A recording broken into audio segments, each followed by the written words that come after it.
झारखंड के रहने वाले दो लड़के, एक का नाम मनीष और एक का नाम विनोद। मनीष और विनोद वैसे तो आपस में रिश्तेदार थे, एक दूसरे के कजन भाई थे, लेकिन इसके अलावा एक और चीज थी जो इन दोनों में कॉमन थी, और वो थी एक लड़की। दरअसल मनीष जो था वो एक लड़की से बात किया करता था, लेकिन जो विनोद था, जिस लड़की से मनीष बात किया करता था, वो विनोद की गर्लफ्रेंड थी। अब दोनों थे तो भाई, लेकिन इन दोनों के बीच में जो सबसे ज़्यादा तकलीफ की चीज़ पैदा हुई, जो सबसे ज़्यादा परेशानी का सबब बनी, वो वही लड़की थी जिस लड़की से ये दोनों फ़ोन पर बात किया करते थे। दरअसल विनोद का तकरीबन 5 साल से एक लड़की के साथ अफेयर चल रहा था। तकरीबन शादी की बात भी हो चुकी थी, मगर इसी बीच इन दोनों के बीच में, जो लड़की थी और विनोद के बीच में, कुछ परिस्थितियाँ ऐसी बनती हैं कि दोनों की बातचीत होना तकरीबन कम हो जाती है। अब इस बात से विनोद बौखला जाता है, उसके समझ नहीं आता कि आखिर ये हो क्या रहा है।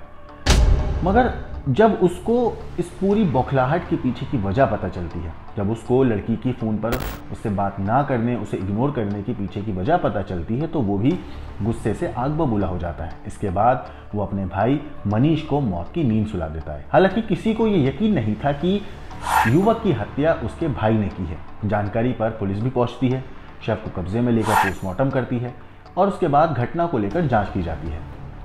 फिर पुलिस इलाके के सीसीटीवी कैमरे चेक करती है। शक होने पर आरोपी जो भाई है विनोद, उससे पूछताछ की गई। काफ़ी देर तक विनोद पुलिस को गुमराह करता रहा, लेकिन जब सख्ती से पुलिस ने पूछा अपने अंदाज में, तो उसने हत्या की वारदात का खुलासा किया।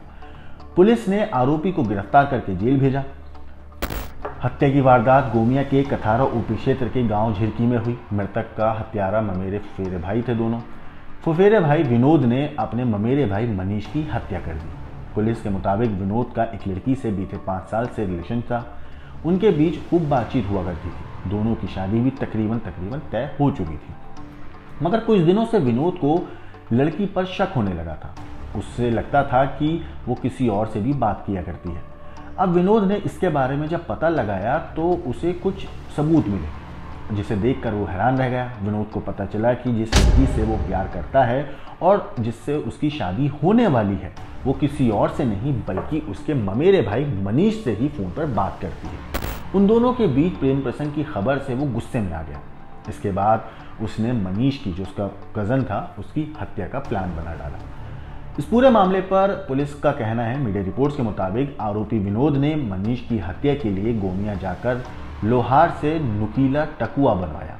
वो अपनी मां के साथ पहले बाइक से अपने मामा के घर झिरकी पहुंचा। उसने जब वो मामा के घर पहुंचा तो देखा घर में मनीष अकेला था, जिसके बाद विनोद ने उसकी नुकीले टकुए से हत्या कर दी। वारदात को अंजाम देने के बाद वहां से फरार हो गया। इधर मनीष के घर में हत्या के बाद घर में मानो कोहराम मच गया। रिश्तेदार और ग्रामीणों ने विरोध जताने के लिए सड़क पर जाम लगा दिया। वो घटना के खुलासे और आरोपी को पकड़ने की मांग कर रहे थे। इसके बाद गुस्साए लोगों ने शव को पोस्टमार्टम कराने से भी रोक दिया। इसके बाद पुलिस ने मामले में गहराई से जांच करी और तकरीबन 24 घंटे के अंदर ही इस कातिल फुफेरे भाई विनोद को गिरफ्तार कर लिया गया। पुलिस के मुताबिक मनीष की हत्या उस वक्त हुई जब वो घर पर अकेला था। पुलिस ने सीसीटीवी फुटेज खंगाले और उसी के आधार पर एक संदिग्ध को हिरासत में लिया, जो कि मरहूम का फुफेरा भाई निकला। अब पूछताछ में जब पुलिस ने हत्या की वजह जाननी चाहिए तो पता चला प्रेम प्रसंग है इस चीज़ की वजह। दोनों भाई एक ही लड़की से प्यार करते थे और इसी वजह से एक भाई की जान चली गई और दूसरा जेल पहुंच गया। पुलिस या पूछताछ में जो मकतूल जो आरोपी है, उसने बताया कि मैं रामगढ़ की रहने वाली एक लड़की से प्रेम करता था और उससे उसकी शादी भी मेरी शादी लगभग तय थी, लेकिन पिछले कुछ दिनों से वो लड़की मुझसे बात नहीं करती थी। पता लगाने पर पता चला कि उसका मेरे ममेरे भाई और उस लड़की के बीच में बातचीत होने लगी थी, जिसको लेकर हत्या के आरोपी जो है उसने कहा कि मृतक का फुफेरे भाई विनोद और मनीष के बीच कई बार इस बात को लेकर बहस भी हुई और आखिर में ममेरे भाई को रास्ते से हटाने के लिए उसने चाकू मारकर उसकी हत्या कर दी।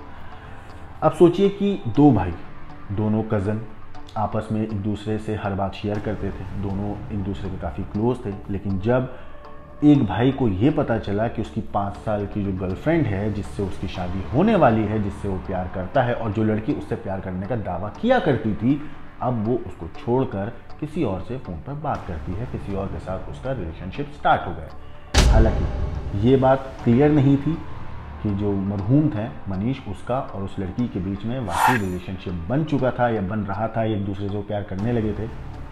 लेकिन विनोद को इस बात का सिर्फ शक था और इसी शक के आधार पर उन दोनों के बीच में बहस हुई कई बार।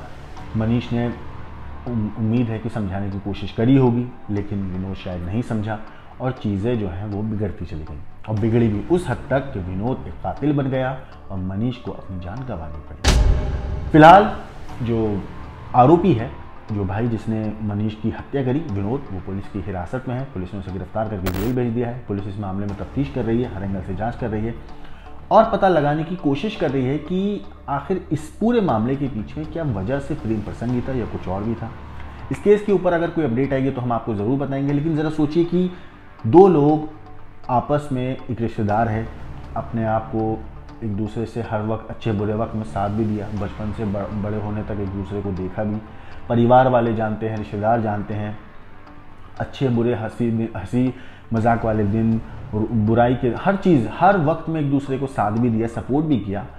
लेकिन वही लड़का 5 साल पुराने एक रिलेशनशिप के लिए अपने रिश्तेदार की जान ले लेता है और जान भी इतनी बेरहमी से लेता है कि स्पेशली उसको मारने के लिए एक अलग कटुआ बनाया जाता है और उसके बाद उसी नोकीले कटुए से वो अपने भाई की जान ले लेता है। ना अब इस केस में ज़रा सोचिए कि लड़की जो है विनोद से अब उसकी शादी हो सकती है। मनीष जो है वो अपनी जान गंवा चुका है। जिस लड़की के लिए इन दोनों ने आपस में लड़ाई करी, जिस लड़की के लिए इन दोनों ने आपस में झगड़ा किया, आज वो लड़की उनके साथ है नहीं और उम्मीद है कि जब तक विनोद जेल से बाहर आएगा उस लड़की की भी शादी हो चुकी होगी। वो लड़की तो अपनी ज़िंदगी अब आगे चला लेगी, उस लड़की की ज़िंदगी अब चलती रहेगी। उम्मीद है कुछ सालों में उसकी शादी हो जाए, वो अपना परिवार संभालेगी। लेकिन जिस लड़की के लिए इन दोनों ने लड़ाई करी, ज़रा सोचिए कि वही लड़की इनको नहीं मिल सकती। मिलना तो दूर, अभी जेल की सलाखों के पीछे रहेगा और अपनी ज़िंदगी भर एक जो ठप्पा लग जाएगा कि इसने एक अपने रिश्तेदार की हत्या करी है, वो और है। ऐसे लोगों के ऊपर, इस तरह की लव स्टोरी के ऊपर, खूनी लव स्टोरी के ऊपर आपका क्या कहना है, क्या सोचना है, हमें कमेंट करके ज़रूर बताइएगा। ताकि देश और दुनिया की क्राइम की खबरों के लिए देखते रहिए क्राइम तक।